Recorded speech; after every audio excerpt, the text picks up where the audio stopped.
ABCD study চ্যানেলে স্বাগত জানিয়ে আজকের ক্লাসটি শুরু করছি। তোমাদের সাথে আলোচনা করব তোমরা যারা অষ্টম শ্রেণীর দ্বিতীয় ইউনিট টেস্ট পরীক্ষা দেবে 2025 সালে, তোমাদের জন্য রায় ও মার্টিন প্রশ্নবিচিত্রা থেকে আজকে সমাধান করে দেখাবো ভূগোল বিষয়ের মডেল সেট 3 ও 4 এই দুটি স্কুলের সমস্ত ছোট প্রশ্নের সঠিক উত্তর নিয়ে। চলো বন্ধুরা, কথা না বাড়িয়ে দেখে নেওয়া যাক ছোট প্রশ্নের সঠিক উত্তরগুলি।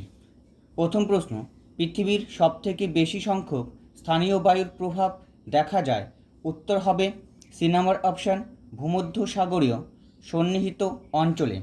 পরের প্রশ্ন, নাতিশীতোষ্ণ মণ্ডলে গরমকালের শুরুতে ড্যাশ বৃষ্টিপাত হতে দেখা যায়। উত্তর হবে পরিচলন বৃষ্টিপাত, বি নাম্বার অপশন। পরের প্রশ্ন, ক্রান্তীয় ঘূর্ণবাত বঙ্গোপসাগরে সি নাম্বার অপশন সাইক্লোন নামে পরিচিত। পরের প্রশ্ন, মার্কিন যুক্তরাষ্ট্রের বৃহত্তম লৌহ ইস্পাত কেন্দ্র।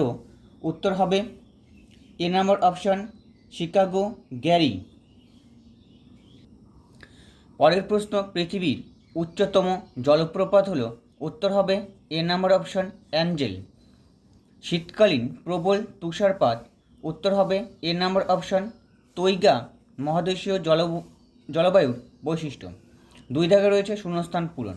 ড্যাশ হ্রদ পৃথিবীর উচ্চতম হ্রদ। উত্তর হবে টিটিকাকা হ্রদ। দুই নম্বর প্রশ্ন, 2009 সালের ঘূর্ণবাত ড্যাশ নামে পরিচিত। উত্তর হবে আইলা নামে পরিচিত। পরের প্রশ্ন, সিল্ট কথার অর্থ। উত্তর হবে ঢাল, শূন্যস্থানে ঢাল বসবে। ড্যাশ পৃথিবীর দীর্ঘতম পর্বতমালা। উত্তর হবে আন্দিজ। ড্যাশ পৃথিবীর প্রথম উচ্চতম সক্রিয় আগ্নেয়গিরি। উত্তর হবে ওজোসেল সালাডো।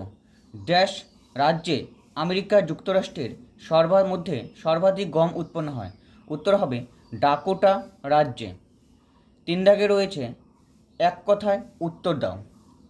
কোন মেঘে বজ্র বিদ্যুৎ সহ বৃষ্টিপাত হয়? উত্তর হবে কিউমুলো নিম্বাস মেঘে। পরের প্রশ্ন, অধক্ষেপণ কি? এই প্রশ্নের উত্তরটি তোমরা টেক্সট বইয়ের 46 পেজে পাবে। আমি তাও বলে দিচ্ছি, তোমরা উত্তরটি লিখে নাও।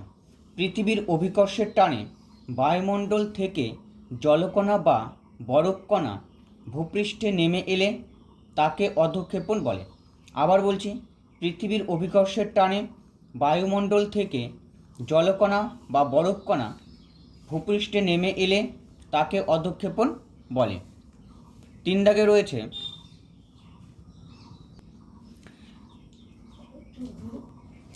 পরের প্রশ্ন, উত্তর আমেরিকার দীর্ঘতম নদীর নাম কি?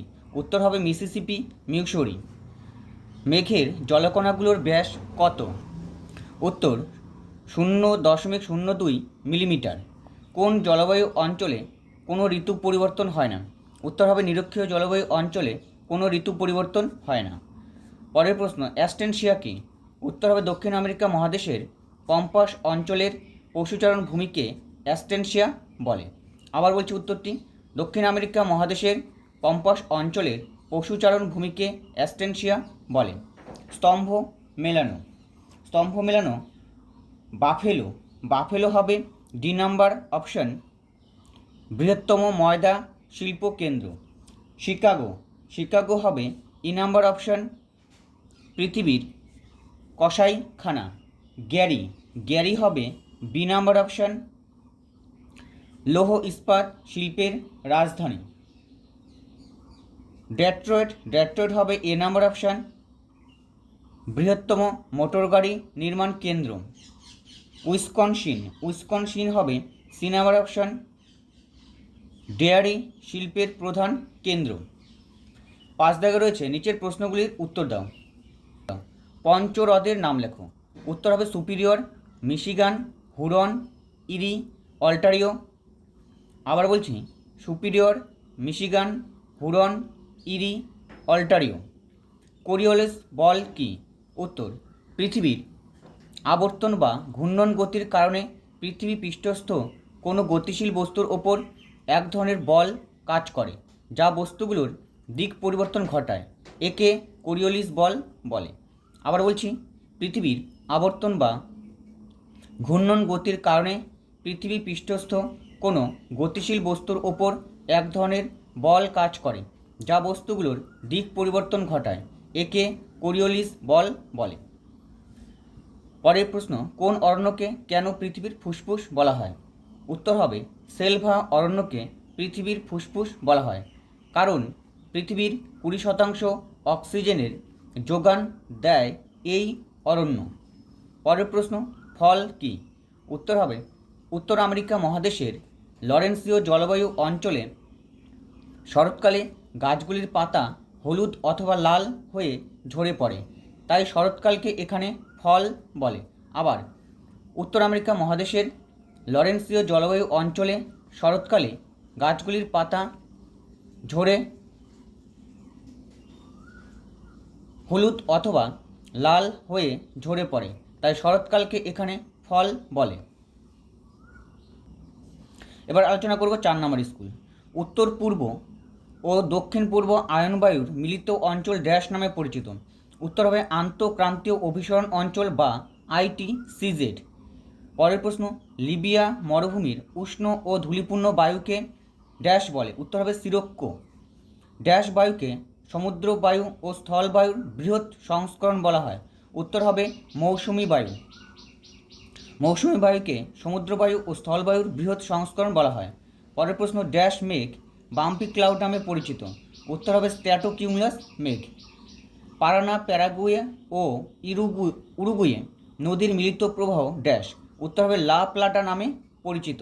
লা প্লাটা। ড্যাশ হলো পৃথিবীর বৃহত্তম স্বাদু জলের হ্রদ? উত্তর হবে সুপিরিয়র। ড্যাশ হলো পৃথিবীর রাবার রাজধানী? উত্তর হবে উত্তর আমেরিকা মহাদেশের অ্যাক্রন। অ্যাক্রন হলো পৃথিবীর রবার রাজধানী।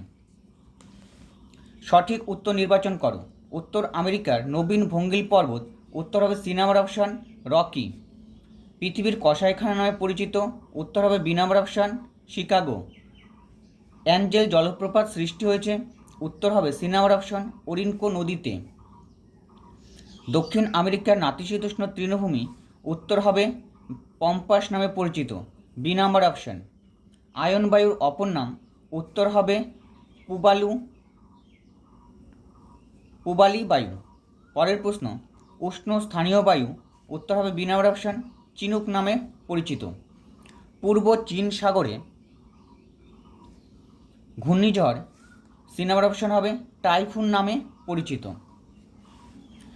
3 দাগে রয়েছে, এক কথায় উত্তর দাও।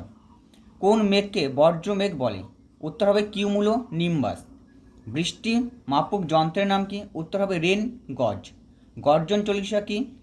উত্তর হবে 40 ডিগ্রি দক্ষিণ অক্ষরেখা বরাবর পশ্চিম থেকে পূর্বে সশব্দে প্রবাহিত বায়ু হল গর্জন চল্লিশা। আবার বলছি, 40 ডিগ্রি দক্ষিণ অক্ষরেখা বরাবর পশ্চিম থেকে পূর্বে সশব্দে প্রবাহিত বায়ু হল গর্জন চল্লিশা। পরের প্রশ্ন, উত্তর আমেরিকার দীর্ঘতম নদী কোনটি? উত্তর হবে মিসিসিপি মিউসরি। সিল্ট কথার অর্থ কী? উত্তর হবে ঢাল। অ্যাস্টেনশিয়া কি? এই প্রশ্নের উত্তরটি আগের স্কুলে অর্থাৎ 3 নম্বর স্কুলে আলোচনা করা হয়েছে, তবু আমি উত্তরটা বলছি। দক্ষিণ আমেরিকা মহাদেশের পম্পাস অঞ্চলের পশুচারণ ভূমিকে অ্যাস্টেনশিয়া বলে। 4 দাগে রয়েছে, সঠিক হলে শুদ্ধ লেখো এবং ভুল হলে অশুদ্ধ লেখো। দক্ষিণ আমেরিকার ক্রান্তীয় বৃষ্টি অরণ্য সেলভা নামে পরিচিত? এটা হবে অশুদ্ধ। কানাডিয়ান শিল্ড অঞ্চলে হ্রদগুলির বায়ুর ক্ষয়কার্যের ফলে গঠিত হয়েছে? এটা হবে শুদ্ধ। পশ্চিমা বায়ুর অপর নাম বাণিজ্য বায়ু? উত্তর হবে এটা অশুদ্ধ। আয়ন বায়ুর অপর নাম হবে বাণিজ্য বায়ু, আয়ন বায়ু হবে। শীতকালীন মৌসুমি বায়ুতে বৃষ্টিপাত অনেক বেশি হয়? এটাও অশুদ্ধ হবে। 5 দাগে নাতিশীতোষ্ণ অঞ্চলে ঘূর্ণ বৃষ্টি সীমান্ত বৃষ্টি নামে পরিচিত? এটা শুদ্ধ। পার্বত্য উপত্যকায় দিনের বেলায় শীতল ক্যাটাবেটিক বায়ু নিচের দিকে নামতে থাকে?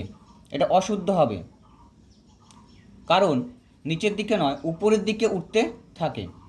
শিশির ও কুয়াশা অধঃক্ষেপণ নয়, এটা শুদ্ধ। 2013 সালের ঘূর্ণবাদ হলো ফাইলিন, এটিও শুদ্ধ।